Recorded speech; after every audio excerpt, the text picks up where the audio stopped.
మత్తయి 6వ అధ్యాయం 9 నుండి 15 వచనాలు మనం మార్చి చదువుకుందాం.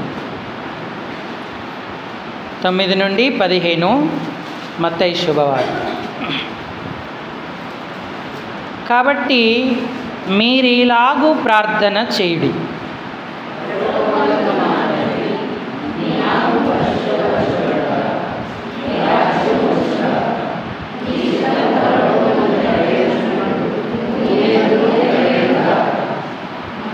మా అనుదిన ఆహారం నేడు మాకు దయచేయుము.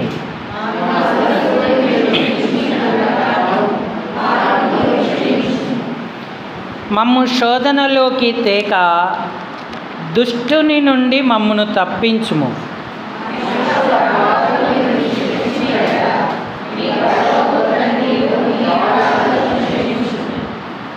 మీరు మనుషుల అపరాధములను క్షమింపకపోయిన ఎడల మీ తండ్రియు మీ అపరాధములను క్షమింపడు. 13వ వచనాన్ని అందరం మళ్ళీ ఒకసారి బిగ్గరగా చదువుకుందాం కలిసి. మమ్మును శోధనలోకి తేక దుష్టుని నుండి మమ్మును తప్పించుము. చాలండి. చదువుకున్న లేఖన భాగం చేరి రాగలిగిన మన హృదయాలకు ఈ మధ్యాహ్న కాల సమయం ప్రభు యొక్క ప్రసన్నత మనము అనుభవించినట్లుగా హెచ్చరికగా, పురికొల్పుగా, ఆశీర్వాదకరంగా, దీవెనకరంగా ప్రేమగల దేవుడు చేయునుగాక. ఆమేన్. ప్రభు ప్రజలారా, ప్రభువునందున్నటువంటి ప్రియమైన వారులారా, మనం దేవుని వాక్యం మీదనే మన మనస్సు నిలుపుకుందాం. పరలోక మాదిరి ప్రార్థన గురించి మనం ఇప్పుడు ధ్యానించబోవట్లేదు, కానీ ఈ భాగములో ఒక్క వచనం మీద లేదా ఒక్క మాట మీదనే మన మనసు నిలుపుదాం. పరలోక ప్రార్థన చాలామందికి కూడా కంటతగా వచ్చిందే. సండే స్కూల్ అలవాటున్న పిల్లలు, అలాగే కొన్ని సహవాసాల వాళ్ళు ప్రార్థన అయిపోయిన వెంటనే ఈ పరలోక ప్రార్థనను ఉచ్చరిస్తూ వస్తూ ఉంటారు. సరే, మంచిది. పరిశుద్ధాత్ముడు ఈ వచనంలో మనల్ని ఏమని ప్రార్థన చేయమని చెప్తున్నాడంటే, మమ్మును శోధనలోకి తేక దుష్టుని నుండి మమ్మును. దుష్టుడు అన్న పదానికి కింద ఒక్కటి అని అర్థం వేసి కీడు అని కూడా రాయబడి ఉంది. దుష్టుడు అనగా బైబిల్లో అనేక స్థలాలలో వివిధమైన పేర్లు కూడా వాడబడ్డాయి. దుష్టుడు అంటే అపవాది, దుష్టుడు అంటే సాతాను, దుష్టుడు అంటే మీ విరోధి, దుష్టుడు అంటే శత్రువు అన్నాడు. కీడు చేసేటువంటి వాడు. దేవుని పిల్లలు అనుదినం ప్రార్థించవలసిన ప్రార్థన అంశం ఏంటంటే, దుష్టుని నుండి మమ్ము తప్పించుము అని ప్రార్థన చేయాలి. ఈనాడు దేవుని పిల్లలంగా మనం ఎక్కడ ఉన్నాం? మన ఆత్మీయ స్థితి ఏంటి? మన జీవితంలో ఆయన ప్రణాళిక నెరవేరుతుందా? ఆయన వైపే మనం చూస్తూ ఉన్నామా? నిత్యము మారుతున్న పరిస్థితుల మధ్య ఈ ప్రపంచంలో ఎన్నడూ మారని తన వాక్యాన్ని దేవుడు మనకిచ్చాడు. ఎందుకు ఇచ్చాడంటే చాలా కారణాలు ఉన్నాయి. అందులో ఒక కారణం ఏంటంటే, ఆ వాక్యము మనకు భయము కలగజేస్తుంది. చూడండి, 119వ కీర్తనలో కీర్తనకారుడు అన్నాడు, అయ్యా నీవిచ్చిన వాక్యము మనుషులలో నీ భయము పుట్టించుచున్నది అంటూ ఉన్నాడు. 38వ వచనం 119వ కీర్తన. నీవిచ్చిన వాక్యము మనుషులలో నీ భయము పుట్టించుచున్నది అన్నాడు. లోకంలో అనేక భయాలున్నాయి, కానీ దేవుని భయం ఈ దినాలలో మనుషుల్లో తగ్గిపోతూ ఉంది. మనము భయభక్తులు కలిగి యెహోవాను సేవించడానికే ఆయన తన వాక్యాన్ని మనకిచ్చాడు. వాక్యం విన్నప్పుడు రక్షణ లేని వారికి భయం కలుగుతుంది. రానున్న ప్రమాదం, నరకములో నేను పడవేయబడబోతున్నాను, అశాంతి ఆవేదన నాకు కలుగుతుంది పాపం వల్లని వారు గ్రహించి ఆ వాక్య భయము వలన దేవుణ్ణి అంగీకరించి రక్షణానుభవంలోకి రాగలుగుతూ ఉంటారు. వాక్యం విన్నా నువ్వు భయపడట్లేదా? వాక్యం ఎందుకు వినాలంటే దేవునికి భయపడి, ఆయనకు లోబడి, దాన్ని అనుసరించి నడవడానికి. చాలామంది భయపడుతూ కూడా మంచి తీర్మానంలోకి రాలేకపోతారు. పౌలు గారు బంధింపబడి ఉన్నప్పుడు ఆయన దగ్గరికి అనేక అధిపతులు, అధికారులు వచ్చారు. అందరూ కూడా ఆయన మాటలు విన్నారు. అందులో ఫెలిక్స్ అనేటువంటి ఒక అతను ఉన్నాడు. అధికారి యూదురాలైన ద్రుసిల్లా అనేటువంటి భార్య ఆయనకుంది. యూదురాల్ని వివాహం చేసుకున్నాడు. ఈ వాక్యం అంటే ఆయనకు, ఈ మార్గం అంటే ఆయనకు బాగుగా పరిచయమే. కానీ ఈ మాటల వలన భయపడ్డప్పటికీ కూడా అతడు ప్రభువును అంగీకరించకుండానే, ప్రభువు యొక్క దయ పొందకుండానే వెళ్ళిపోయాడు. అపోస్తుల కార్యాలు 24వ అధ్యాయము 22వ వచనం చదవండి. ఫెలిక్సు ఈ మార్గమును గూర్చి బాగుగా ఎరిగిన వాడై నీ సంగతి నేను విచారించి తెలుసుకుందునని చెప్పి విమర్శ నిలుపు చేసెను. 24వ వచనం. కొన్ని దినములైన తర్వాత ఫెలిక్సు యూదురాలైన ద్రుసిల్లాను తన భార్యతో కూడా వచ్చి పౌలును పిలిపించి క్రీస్తు యేసునందలి విశ్వాసమును గూర్చి అతడు బోధిస్తూ ఉంటే విన్నాడు. నీతిని గూర్చియు ఆశా నిగ్రహమును గూర్చియు రాబోవు విమర్శను గూర్చియు ప్రసంగించుచుండగా మిగుల భయపడి, భయపడితే అయ్యా నేనేం చెయ్యాలి అని అడగాలి. మిగుల భయపడిన ఈయన చాలు చాలు ప్రసంగమాపు, ఇప్పటికి చాలు, నాకు సమయం ఉంటే మరలా నిన్ను పిలిపిస్తాను అని చెప్పాడు. ఫెలిక్స్ అధికారి, పౌలు బోధకుడు. సరే, ఇతని వలన ద్రవ్యం, లంచం ఏదన్నా నాకు దొరుకుతుందని మాటి మాటికి పౌలుని పిలిపించి అతనితో సంభాషణ చేశాడు. కానీ దేవుని వాక్యం విన్నప్పుడు భయపడినప్పటికీ కూడా రక్షణ పొందలేదు. యూదురాలైన ద్రుసిల్లా అనే భార్య అతనికి ఉంది. యూదుల లేఖనాలను బాగా ఎరిగిన వారు. ఆమె ఒకవేళ గ్రహించి ఉంటుందేమో కానీ ఫెలిక్స్ మాత్రం దేవుని రక్షణ అనుభవంలోకి రాలేకపోయాడు. పౌలు అయితే చాలా ప్రయాసపడ్డాడు. ఎంతో వాక్యం వారికి వివరించారు. అయితే అతని వాక్యాన్ని ఫెలిక్స్ అంగీకరించలేదు. ప్రియులారా, ఈనాడు క్రైస్తవులంటే ఏంటో నాకు తెలుసు, క్రైస్తవ మార్గం నాకు తెలుసు. నేను బైబిల్ పట్టుకొని ప్రతి ఆదివారం మందిరానికి వెళుతున్నాను, ఆయన సన్నిధిలో ఉంటున్నాను. చర్చిలో గడపడం నాకు కొత్తేమీ కాదనుకుంటున్నావేమో. మంచిదే, నువ్వు రక్షణ పొందావా? ఆశానిగ్రహముని గురించి, రాబోవు తీర్పు గురించి, యేసుక్రీస్తునందలి విశ్వాసముని గురించి విన్నావా?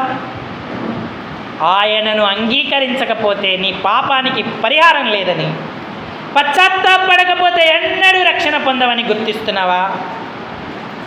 సంవత్సరాలు గడుస్తూ ఉంది, నువ్వు రక్షణ పొందకే ఉంటున్నావు. పాపక్షమాపణ అనుభవం లేదు, నీటి బాప్తిసంలో సాక్ష్యం ఇవ్వవు. ఎంతకాలము నువ్వు అలాగా ఆలయంలో ఉంటావు? నరులారా, ఎంతకాలం మీరు వ్యర్థమైన వాటిని ప్రేమిస్తారు? ఎంతకాలం మీరు అబద్ధమైన వాటిని వెతికెదరు అంటూ ఉన్నాడు. సత్యమైన వెలుగు ఇప్పుడు ప్రకాశిస్తుంది.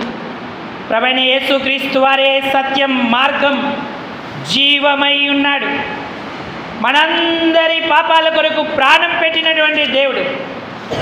ఆయనను అంగీకరించుట ద్వారా గొప్ప రక్షణ అనుభవాన్ని పొందుతాం. దేవుడు తన భక్తులను తనకు ఏర్పరచుకుంటున్నాడు. అందులో నువ్వు చేరుతున్నావా? కీర్తన 4:2 చదవండి. కీర్తనల గ్రంథం 4:2. నరులారా, ఎంతకాలం నా గౌరవమును అవమానముగా మారుస్తారు? ఎంతకాలం వ్యర్థమైన దాన్ని ప్రేమిస్తారు? ఎంతకాలం అబద్ధమైన వాటిని వెతుకుతారు? యెహోవా తన భక్తులను తనకు ఏర్పరచుకొనుచున్నాడని తెలుసుకొనుడి. భయము నుండి పాపము చేయకుడని. మీ హృదయాలలో యేసుక్రీస్తును సొంత రక్షకుడిగా అంగీకరించు. పాపము గురించి పశ్చాత్తాపడాలి, ఆయన అంగీకరించాలి. సిలువలో ఆయన చేసిన బలియాగాన్ని ఒప్పుకోవాలి. ఫెలిక్స్ వలె హృదయాన్ని కఠినపరచుకోకూడదు. సౌలు వలె నేను పాపిని ప్రభువుని ఒప్పుకుంటే గొప్ప రక్షణ అనుభవం మనకు కలుగుతుంది. వాక్యము భయము పుట్టించి మనుషులకు రక్షణ ఇస్తుంది. ఆ రక్షణలో భాగమై ఉంటే ఎంత ధన్యులం. ఇంకా నువ్వు రక్షణ పొందకపోతే ఇప్పుడే పశ్చాత్తాపడు, పాప క్షమాపణ పొందు.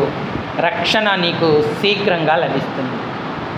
ఒకవేళ రక్షించబడి దేవుని పిల్లలమై ఉంటే మనం ఎంత ధన్యులం.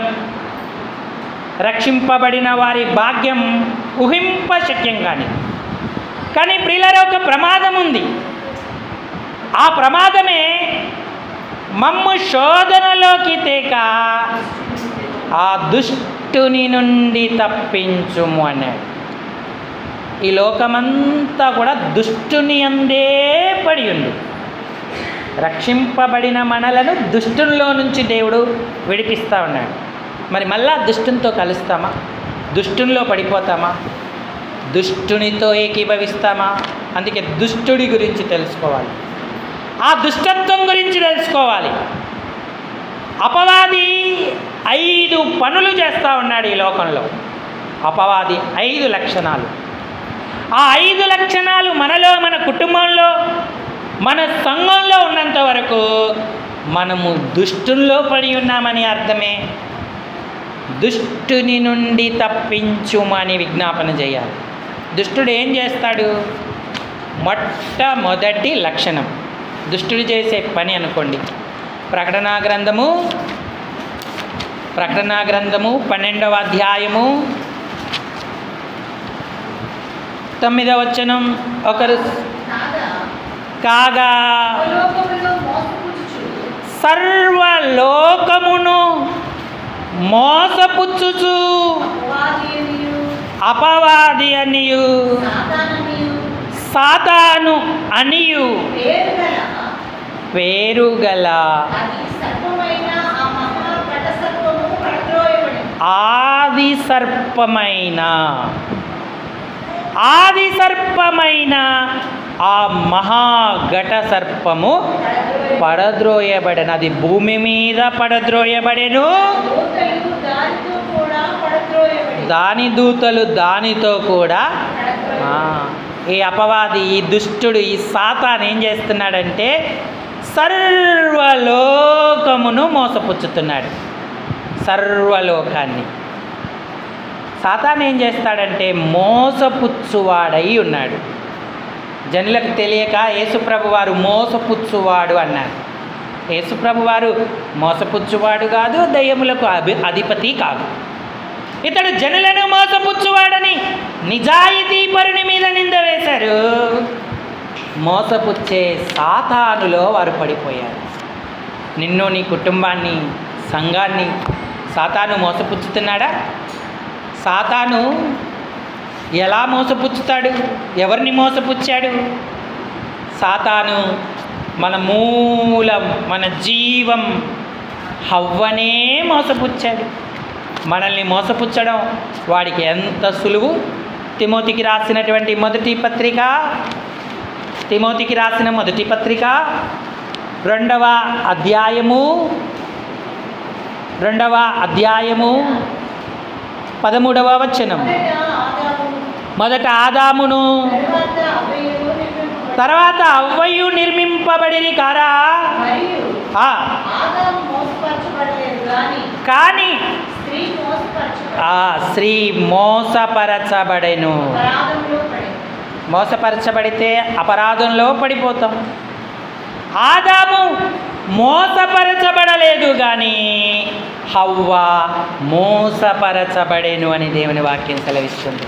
అంటే అర్థం ఏంటంటే దుష్టుడు ఆమెను మోసం చేశాడు. ఎలా మోసం చేశాడు? ఆదికాండం 3వ అధ్యాయంలో 1వ వచనం 2వ వచనం సాయం చేయండి. దేవుడైన యెహోవా చేసిన సమస్త భూజంతువులలో, అందుకే అది ఆది సర్పము అన్నాడు, మహాఘట సర్పము అన్నాడు. ఈ సర్పం సాతాను అపవాది యుక్తి గలదై అవను మోసపుచ్చింది. ఏమందంటే, ఇది నిజమా? ఈ తోట చెట్లలో దేని ఫలమునైనను మీరు తినకూడదని దేవుడు అని అడిగెను. అయితే అందుకు ఆ స్త్రీ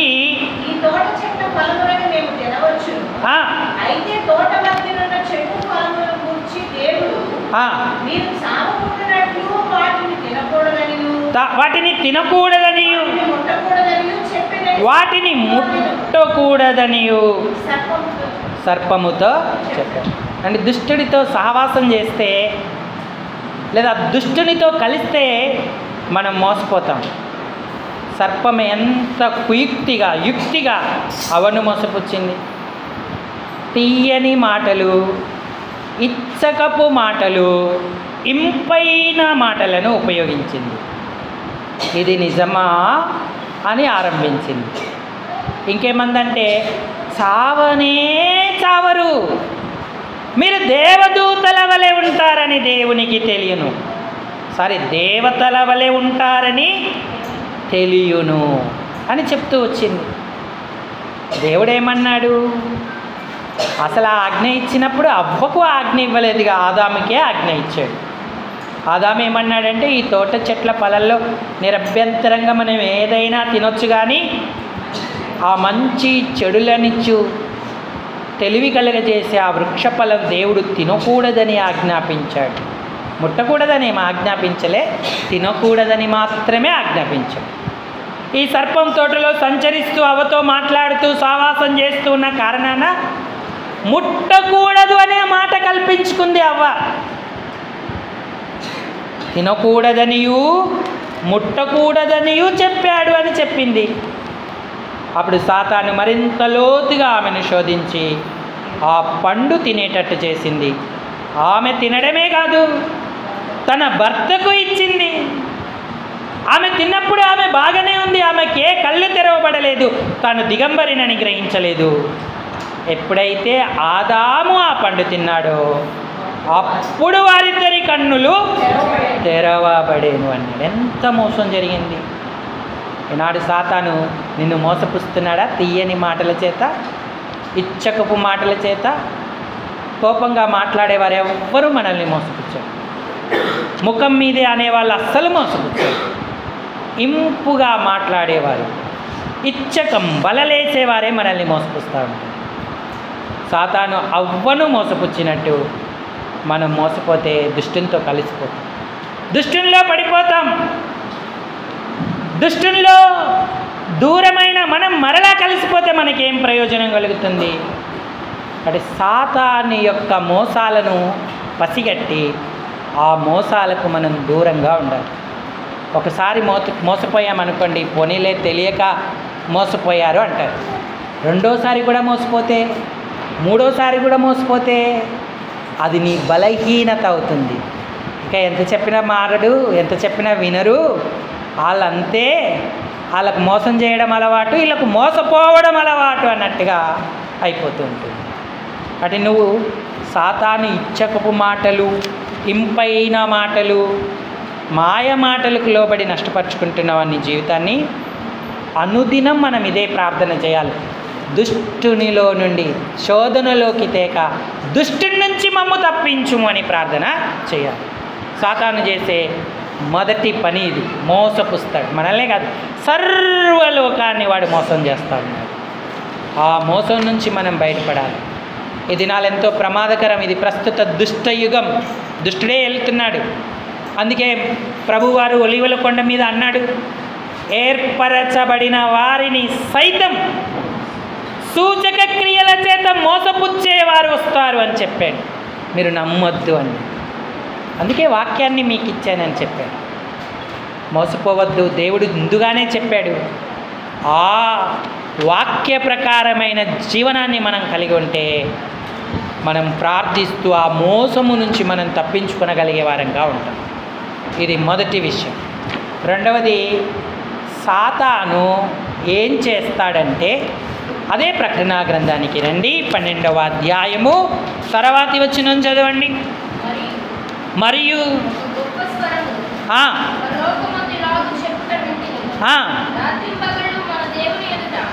రాత్రి పగలు మన దేవుని ఎదుట. రెండవది, అపవాది ఏం చేస్తాడంటే సహోదరుల మీద నేరము మోపువాడు. ఎక్కడ? దేవుని ఎదుట అంటూ ఉన్నాడు. మళ్ళీ నువ్వు దేవుని ఎదుట మన సహోదరుల మీద నేరము మోపువాడైన అపవాది పడద్రోయబడి ఉన్నాడు. 12వ వచనం, అందుచేత పరలోకమా, పరలోక నివాసులారా ఉచ్చరించుడి, భూమి సముద్రమా మీకు శ్రమ. అపవాది తనకు సమయము కొంచెమే అని తెలుసుకొని బహు క్రోధము గలవాడై మీ వద్దకు దిగి వచ్చి ఉన్నాడు. మన దేవుని ఎదుట రాత్రి పగళ్ళు వాడు నేరం మోపుతా ఉన్నాడు, నేరం మోపుతున్నాడు సహోదరుల మీద. ప్రియులారా, నాడు మన పరిస్థితి అలా ఉందా? నేరము మోపడం సాతాను యొక్క లక్షణం. మోసపుచ్చుతున్నాడు, నేరము మోపుతున్నాడు. దేవుడికి అన్నీ తెలుసు, కానీ తీర్పు జరిగేంతవరకు ఆయన మౌనముగా ఉన్నాడు. ఈనాడు మనలో ఇలాంటి లక్షణాలకు అవకాశం ఇస్తే దుష్టునికి అవకాశం ఇచ్చినట్టే, దుష్టుల్లో ఉన్నట్టే. మనం నేరము మోపువాడు అన్నాడు. వాడికి ఇక వేరే పనేం లేదు. ఎప్పుడు 24 గంటలు వాడి పని వాడు బిజీగా చేస్తూ ఉన్నాడు. దేవుని పిల్లలమైన మనం 24 గంటలు ఏం చేయాలంటే విజ్ఞాపన చేయాలి. మీరు విశ్రమింపకుడి, ఆయనను విశ్రమింపనీయకుడి అన్నాడు. అన్నానే ప్రవక్తి యేసయ్య మొదటి రాకడలో 84 సంవత్సరాలు విధవరాలుగా ఉంది. ఆమె ఏం చేస్తూ ఉంది? నేరము మోపుతా ఉందా? ప్రార్థన చేస్తూ ఉందా? లూకా సువార్త 1వ అధ్యాయం 2వ అధ్యాయానికి రండి. 37వ వచనంలో 84 విధవరాలై ఉండి దేవాలయము విడవక ఉపవాస ప్రార్థనలతో రేయింబగళ్ళు సేవ. చూడండి, అపవాదేమో రేయింబగళ్ళు నేరం మోపుతున్నాడు.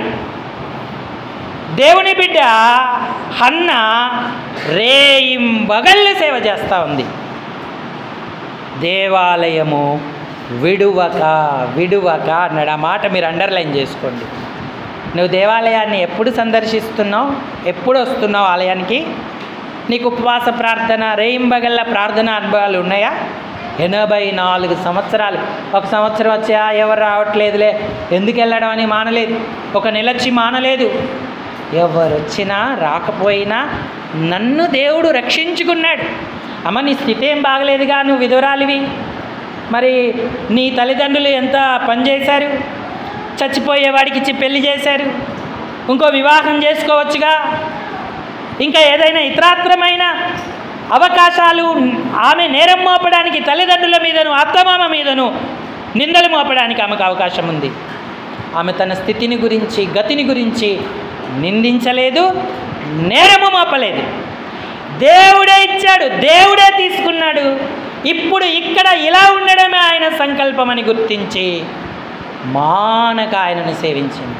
ఇలాంటి అనుభవాలు మనం పొందుతున్నావా? దుష్టునిలో నుండి తప్పింపబడాలంటే ప్రార్థన ఉండాలి. నువ్వు వ్యక్తిగతంగా, కుటుంబముగా, సంఘముగా, దేవాలయం విడవక ప్రార్థించినప్పుడు ధన్యుడు అవుతావు, ధన్యురాలు అవుతావు. నీ కుటుంబాన్ని కాపాడుకుంటావు, నీ పిల్లలను భద్రపరుచుకుంటావు. ప్రార్థన అగ్ని ప్రాకారం అవుతుంది. దుష్టుడు ముట్టడు. దుష్టుడు ఏ క్రియ చేయకుండా ఆయన కాపాడేటువంటి వాడిగా ఉంటాడు. మొదటి రాకడలో ఇశ్రాయేలు వారందరినీ ఆమె ఆదరించింది, ధన్యురాలయ్యింది. ప్రార్థన తప్ప మనం వేరేది ఎరగకూడదు. ప్రార్థిస్తూ ఉంటే ప్రభువే గొప్ప పనులు చేస్తూ ఉంటాడు. అలాంటి ధన్యకరమైన అనుభవాన్ని కలిగి ఉండాలి. ఎందుకంటే సాతాను నేరం మోపుతున్నాడు. మూడవది, సాతాను ఫిర్యాదు చేస్తూ ఉన్నాడు. ఫిర్యాదు చూడండి, జకరియా గ్రంథానికి రండి. 3వ అధ్యాయము 1వ వచనం నుంచి సాయించేయండి. మరియు యెహోవా దూత, జకరియా గ్రంథమే అమ్మ మీరు చదివేది, 3:1 వచనం. ప్రధాన యాజకుడైన యెహోషువయు నిలబడుటయు, సాతాను ఫిర్యాది అయి కంప్లైంట్ చేస్తున్నాడు. సాతాను అతని అండి. సాతాను ఎప్పుడు మన ఎడమ వైపే ఉండాలి, కుడివైపు ఉండకూడదు. కుడివైపు ఎందుకున్నాడంటే యెహోషా ప్రధాన యాజకుడైన యెహోషువ అవకాశం ఇచ్చాడు. ఫిర్యాదు అయి అతని కుడి పార్శ్వమున నిలవబడుటయు,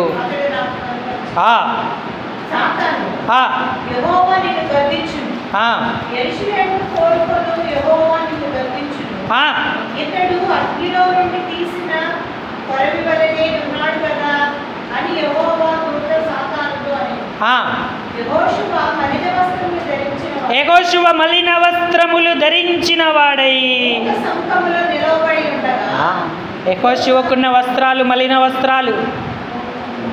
ఆ మలిన వస్త్రాలను ఆధారం చేసుకొని సాతాను, చూసావా నీ పిల్లలు ఎంత భయంకరమైన మలినపు పనులు చేస్తున్నారు, వీడు మలినుడు, వీడి చేత ఎలా నువ్వు సేవ చేయించుకుంటావు, వీడి చేత ఎలా ప్రార్థన అంగీకరిస్తావు, ఎలాగూ నువ్వు చేస్తావని నేరము మోపుతా ఉన్నాడు. వాడు చెప్పేవన్నీ సరి అయినవే, కానీ దేవుడు పవిత్రపరచగలడు అన్న విషయాన్ని మర్చిపోయాడు. వెంటనే దూత అతని మైలపు వస్త్రాలను తీసివేశాడు, అతని దోషాన్ని పరిహరించాడు, ప్రశస్తమైన వస్త్రాలతో అతన్ని అలంకరించాడు. దేవునికి ఆయాస్కరమైనవి ఏవి మనలో ఉంటే సాతాను ఫిర్యాదు చేస్తూ ఉంటాడు. సాతాను కట్టి అవకాశం మనం ఇవ్వకూడదు. మనం ఎప్పుడు ప్రశస్తమైన వస్త్రాలతో ఉండినట్లు మన దోషములను కడుక్కునే వారంగా, మన అపరాధాలను శుద్ధి చేసుకునే వారంగా ఉండాలి. నీ క్రియలు, నీ తలంపులు ఈరోజు పవిత్రమేనా? శుద్ధి చేసుకుంటున్నావా? సిద్ధపడుతున్నావా? అపవాదికి అవకాశం ఇచ్చి నీ గురించి ఫిర్యాదు అయి నీ కుడి పార్శ్వభాగాన నిలవడానికి సహకరిస్తూ ఉన్నావా? ఎంత ప్రమాదం అపవాదికి మనం చోటిస్తే. దేవుడు ఎంతో దయగలవాడు కనుక ప్రధాన యాజకుడైన యెహోషువను కనికరించాడు. పశ్చాత్తాప ప్రార్థన, కన్నీటి ప్రార్థన, తీవ్ర తీవ్రమైన వేదనతో కూడిన ప్రార్థన మనకు కావాలి. ఆదివారం నాడే వచ్చి ఆదివారం నాడే వెళ్ళిపోయే క్రైస్తవులు దీన్ని సాధించలేరు. ఆ అనుభవంలోకి ఎప్పటికీ రాలేరు. మలిన వస్త్రాలతోనే ఉంటారు. గొర్రెపిల్ల రక్తములో తమ వస్త్రములను ఉదుకుకొని తెలుపు చేసుకొనిన వారు ధన్యులు అన్నాడు ప్రకటన గ్రంథంలో. పరలోక రాజ్యంలోకి ప్రవేశించాలంటే నీ వస్త్రాలు మలినమై ఉండకూడదు, తెల్లనివై దగదగ మెరిసేవిగా ఉండాలి. కాబట్టి సాతాను ఫిర్యాదు చేస్తూ ఉన్న స్థితిని మనం కలిగి ఉంటే వెంటనే పశ్చాత్తాపడేటువంటి వారంగా ఉండాలి. మొదట సాతాను మోసం చేస్తాడు, రెండవదిగా సాతాను నేరం మోపుతాడు, మూడవదిగా సాతాను ఫిర్యాదు చేస్తాడు, నాలుగవదిగా సాతాను ఏం చేస్తాడు? ప్రేరేపణ చేస్తాడు, ప్రేరేపిస్తాడు. ఈ ప్రేరేపణ మిమ్మును పిలిచిన వాని వలన కలగలేదు అన్నాడు గలతీ పత్రికలో. అంటే ఎవరి వలన కలిగింది?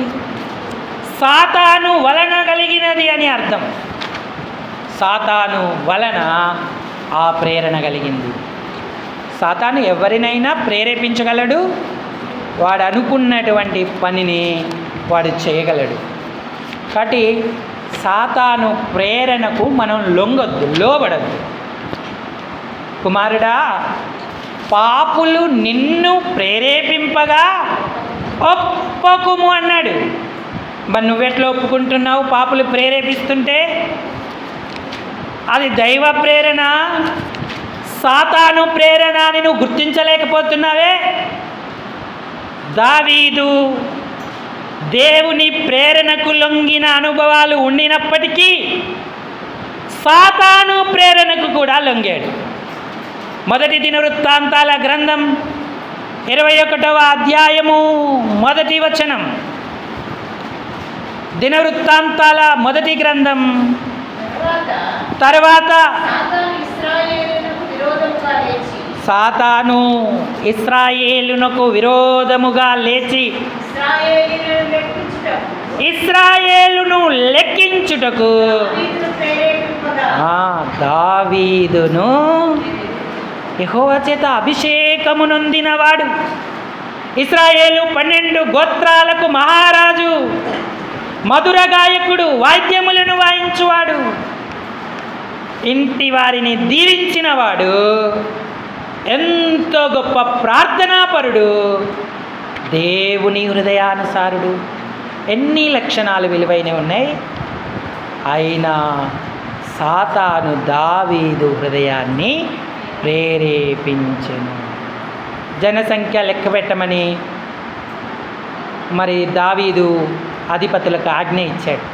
వాళ్ళు అన్నారు, జనసంఖ్య కొరకు నీకెందుకయ్యా, వాళ్ళు 2 లక్షలు ఉండని 5 లక్షలు ఉండని వాళ్ళంతా ఎక్కువ ప్రజలు, నీ బలం ఎక్కువాయే కదా, ఎక్కువాయే నీ బలం, నువ్వెందుకు జనసంఖ్యను లెక్క పెడుతున్నావు? వద్దు అని సేనాధిపతి ఎంతో ముద్దుగా చెప్పాడు దావీదుకు. కానీ దావీదు వినలేదు. దావీదు రాజు కదా, ఇప్పుడు రాజు మాటే చెల్లించుకోవాలనుకున్నాడు. 4వ వచనం చదవండి. అయినను యోవాబు మాట చెల్లక, మాట చెల్లించుకోవాలి. ప్రేరణ కలిగి ఉన్నాడు. సాతాను దావీదుని ప్రేరేపించాడు. దీని పర్యవస్థానమే శత్రువు దావీదు మీద పడ్డాడు. మరి ఎంతో భయానకమైన పరిస్థితి దావీదుకు కలిగింది. 3 రకాలైన ఆ శోధనలు దావీదు మీదకి దేవుడు పంపితే ఏది కావాలో నువ్వు కోరుకో అని దావీదును దేవుడు అడిగాడు. ఒకటి కోరుకొని బయటపడ్డాడు. నేను ఇక్కడ చెప్పాలనుకున్న విషయం ఏంటంటే, సాతాను ప్రేరేపణ చేస్తాడు. అది దుష్టునిలోకి మనల్ని నడుపుతూ ఉంటుంది. సాతాను మొదట మోసపుస్తాడు, రెండవది నేరం మోపుతాడు, మూడవది ఫిర్యాదు చేస్తాడు, నాలుగవది ప్రేరేపణ చేస్తాడు, ఐదవది మీరు చెప్పండి ఐదవది ఏం చేస్తాడు? సాతాను ఏం చేస్తాడు ఐదవది? ఇందాక చదువుకున్నాం కదండి పరలోక ప్రార్థనలో, మమ్ములను శోధనలోకి అంటే అర్థం ఏంటి? శోధిస్తాడు. సాతాను ఐదవదిగా శోధించేటువంటి వాడిగా ఉన్నాడు. యోబును శోధించాడు, ఆయనను ఖాళీ చేయడానికి ప్రయత్నించాడు. ఊరకయే యోబు నీ యందు భయభక్తులు కలిగి ఉన్నాడా? నువ్వు అతనికి, అతని ఇంటికి, అతని కలిగిన అంతటికి కంచె వేసితివి కదా, నువ్వు ఒక్క అనుమతివు అని శోధనకు యోబును అతడు అనుమతి కోరుకొని యోబును శోధించాడు. సాతాను యేసు ప్రభు వారిని కూడా శోధించాడు. 40 పగుళ్ళు 40 రాత్రులు ఉపవాసం ఉండిన తర్వాత మిక్కిలి ఆకలి కొనగా వచ్చాడు. ఇదిగో నాకు మ్రొక్కు, ఈ రాళ్ళన్నీ రొట్టెలుగా చేస్తాను. నువ్వు నిజంగా దేవుని కుమారుడు అయితే రాళ్ళను రొట్టెలుగా చేసుకొని తిను అన్నాడు. ఆయన శోధనకు లొంగలేదు. నాకు మ్రొక్కు, ఈ రాజ్యాలన్నీ నీకు ఇస్తానన్నాడు. ఆయన లొంగలేదు. మీరు మత్తయిలో చదువుకోవచ్చు, సువార్తల్లో ఆ శోధన రాయబడిన ఆ భాగాలు ఉంటాయి. అన్నీ చూస్తే మనకు సమయం సరిపోదు కాబట్టి మీకు చూచాయిగా చెప్తున్నాను. అపవాది శోధించేటువంటి వాడిగా ఉంటాడు. అందుకే శోధనలోకి తేక మమ్మల్ని తప్పించుమన్నాడు. ఎంత ప్రయత్నిస్తున్నాడు, పనిచేస్తున్నాడు. మరి మన ఆధ్యాత్మిక స్థితిని మనం ఎలా భద్రపరుచుకుంటాం? ఈ దినాలలో బ్రహ్మభరితమైన ఆత్మ విస్తారంగా పనిచేస్తుంది. ఎప్పటికప్పుడు దేవుని వాక్యం విని ప్రార్థనలోను ఉపవాస అనుభవాలలో ఉన్నవారు ఇలాంటి వాటి నుంచి తప్పించుకోగలుగుతారు. ఎందుకంటే వారు తమ్మును తాము భద్రపరుచుకుంటారు అన్నాడు. నేను దుష్టుడు ముట్టకూడదంటే, లేదంటే దుష్టుడు మోసపుచ్చొద్దు, దుష్టుడు శోధించద్దు, దుష్టుడు నేరం మోపద్దు, దుష్టుడు ఫిర్యాదు చేయొద్దు, ప్రేరేపించొద్దు అనుకుంటే నిన్ను నీవు భద్రపరచుకోవాలి. 1 యోహాను పత్రిక 5వ అధ్యాయము 19వ వచనం, పై వచనం చదవండి, 18 కూడా చదవండి. దేవుని మూలముగా పుట్టినవాడెవ్వడును పాపము చేయడని ఎరుగుదుము. ఆ దేవుని మూలముగా పుట్టినవాడు, అది మనకు కావాలి. తనను భద్రము చేసుకొనును గనుక దుష్టుడు వారిని ముట్టడు. నిన్ను మోసపుచ్చడు, నిన్ను ప్రేరేపించడు, నిన్ను శోధించడు, నీ మీద నేరం మోపడు, నీకు ఫిర్యాదు అయి నిలబడ్డానికి అతనికి అవకాశం ఉండదు. భద్రము చేసుకొనును. ఇతర మత గ్రంథాలలో ఒక మాట రాయబడి ఉంటుంది యేసుప్రభు గురించి రాసినప్పుడు. ఖురాన్లో యేసు పుట్టినప్పుడు సాతాను అతన్ని ముట్టలేదంట. అందరూ పిల్లలు పుట్టినప్పుడు సహజంగా ఏడుస్తారంట, కానీ యేసు ఏడవలేదు. ఎందుకంటే సాతాను అతనిని ముట్టలేదని వారు రాసుకున్నారు. ఊరికే చెప్తున్నాను అందులో చదివిన సంగతి. అది నిజమో కాదో పరిశుద్ధాత్మ వలన అయితే రాయబడలేదు. కానీ మనకు గ్రహించవలసినటువంటి సత్యం ఏంటంటే సాతాను మన దరిదాపుల్లోకి కూడా రాకుండా ఉండాలంటే మనల్ని మనం భద్రపరచుకోవాలి. లేకపోతే దుష్టునితో కలిసిపోతాం. దుష్టునితో కలిస్తే లోకంలో పడిపోతాం, దుష్టుని అందు పడిపోతాం. ప్రభు రాకడలో ఎత్తబడం, చాలా సమస్యలను ఎదుర్కొంటాం. అందుకే కీర్తన మొదట్లో అన్నాడు, దుష్టుని ఆలోచన చొప్పున నడవక. దుష్ట సాంగత్యం మంచి నడవడిని చెరుపును అన్నాడు. 23 లేవియకాండం 1వ వచనం చదవండి. నువ్వు దుష్టునితో కలిసి సాక్ష్యం ఇయ్యొద్దు. 23 లేవియకాండం. మరియు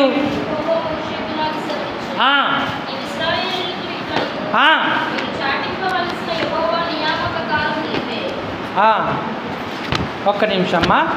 లేవియకాండంలో లేని వార్త పుట్టింపకూడదు అన్న మాట మనం చదువుతూ ఉంటాం.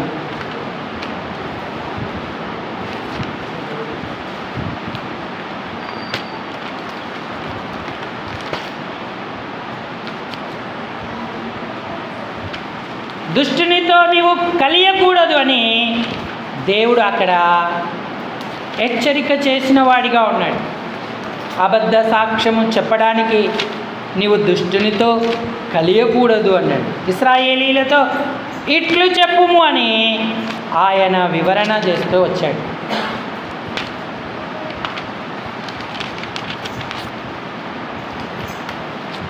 లేవియకాండంలోని ఆ మాట మనకు దొరుకుతూ ఉంటుంది, లేదా నిర్గమకాండంలోనైనా అది మనకు కనబడుతూ ఉంటుంది.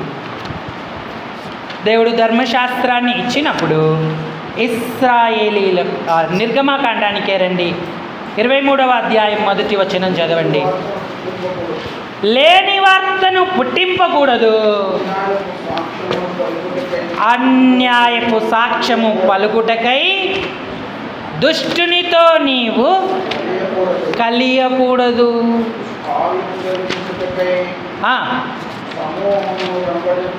కార్యము జరిగించుటకై సమూహమును వెంబడించకూడదు.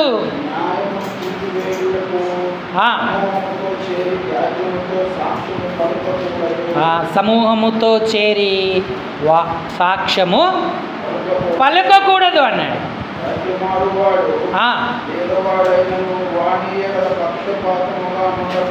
ఇక ఎన్నో విషయాలు దేవుడు చెప్పాడు, కానీ మనం ఒక్కటే గుర్తు పెట్టుకోవాలి, సాక్ష్యము దుష్టునితో కలిసి పలకకూడదు అన్నాడు. ఇక ఇర్మియా గ్రంథం 4వ అధ్యాయం 14వ వచనం చదవండి. ఇర్మియా 4:14. యెరూషలేమా, నీవు రక్షింపబడునట్లు నీ హృదయములో నుండి చెడుతనము కడిగి వేసుకొనుము.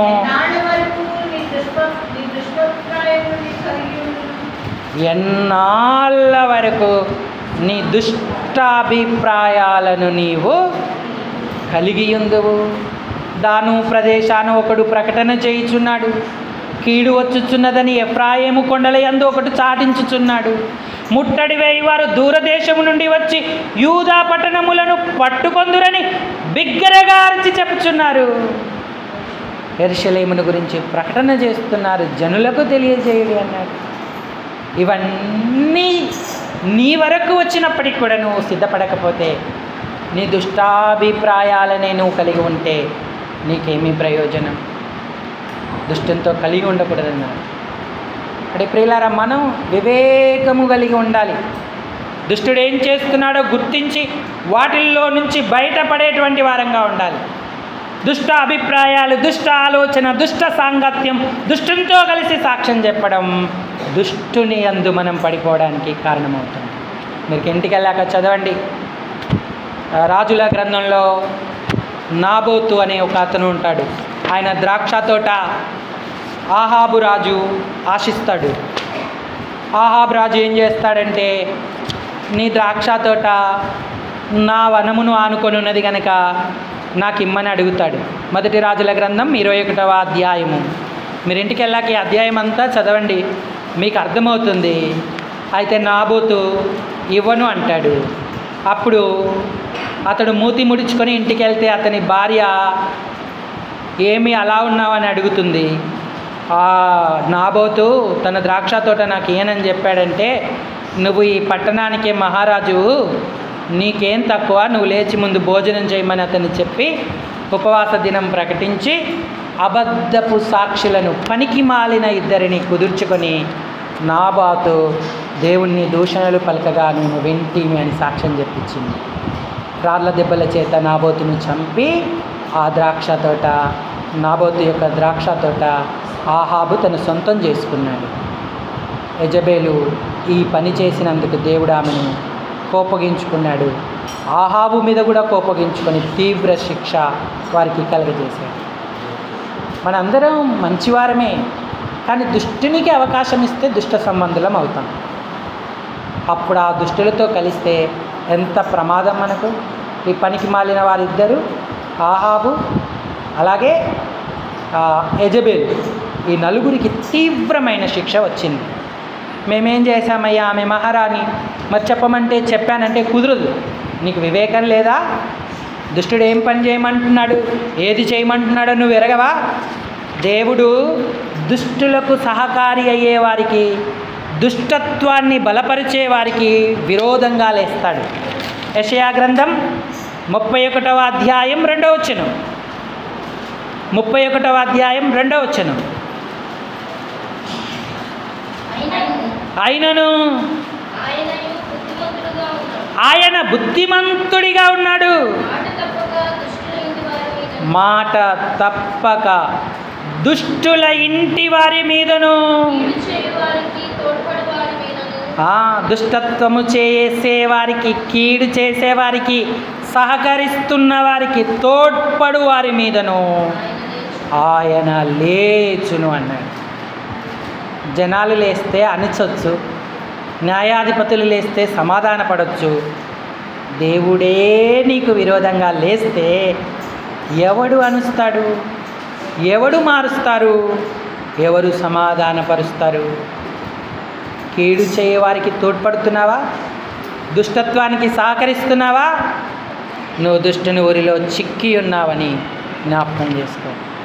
పరలోక ప్రార్థన ఒక్క నిమిషం, ఒక గంటలో ధ్యానిస్తే ముగించబడేది కాదు.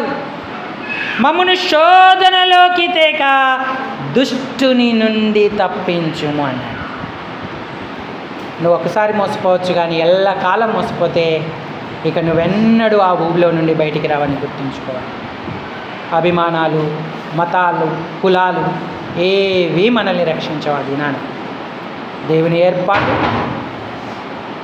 వాక్యం ఒక్కటే మనకు ఆధారం అవుతుంది. కాబట్టి నీ ఆధ్యాత్మిక జీవితాన్ని నువ్వు బలపరుచుకుంటున్నావా? కీడులోకి, విపత్కరమైన పరిస్థితుల్లోకి నడిపించుకుంటున్నావా? భద్రపరచుకో. దుష్టుడు ముట్టకుండా నిన్ను నువ్వు భద్రపరచుకో. మా పెద్దనాన్న బలపరుస్తాడు, మా మామయ్య బలపరుస్తాడు, మా అత్తమ్మ బలపరుస్తుంది, మా పాస్టర్ గారు జాగ్రత్త చేసుకుంటారనుకుంటే కష్టమే. నీకు నీవే జాగ్రత్త చేసుకో, నీకు నీవే భద్రపరచుకో. నీ ఆత్మను నిత్యత్వానికి తీసుకెళ్ళు, నీ కుటుంబానికి క్షేమము కలిగించు. ఎన్నాళ్ళ మట్టుకు ఈ దుష్టాభిప్రాయాలు నీకుండున్నాయి? కడిగి వేసుకో, పశ్చాత్తాపడు. నీకు ఆయాసకరమైనది ఏదైనా నాలో ఉందా ప్రభువా? నేను దుష్టునికి సహకరిస్తున్నానా, తోడ్పడుతున్నానా అని వివేచించుకున్నప్పుడు పరిశుద్ధాత్మదేవుడు దావీదును ఆ దుష్టత్వము నుంచి మళ్ళించిన రీతిగా మనల్ని మళ్ళిస్తాడు. ఎందుకంటే దుష్టత్వము నుండి మళ్ళించడానికి, మనల్ని ఆశీర్వదించడానికే ఈ లోకానికి వచ్చాడు. ఒక్క వచనం చూపిస్తాను, ముగిస్తాను. అపోస్తలుల కార్యములు 3వ అధ్యాయం. అపోస్తలుల కార్యములు 3వ అధ్యాయం చివరి వచనం చదవండి. దేవుడు తన సేవకుణ్ణి పుట్టించి మీలో ప్రతి వానిని వాని దుష్టత్వము నుండి మళ్ళించుట వలన మిమ్మును ఆశీర్వదించుటకు, మళ్ళకపోతే ఆయన తన విల్లును సిద్ధం చేస్తాడు.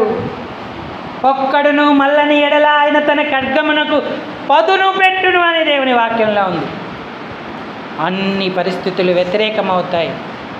కుటుంబ పరిస్థితులు వ్యతిరేకమవుతాయి, సంఘ పరిస్థితులు వ్యతిరేకమవుతాయి. ఆయన ఖడ్గం ఎక్కడ, ఎప్పుడు, ఎలా మన మీద పడుతుందో మనకు తెలియదు.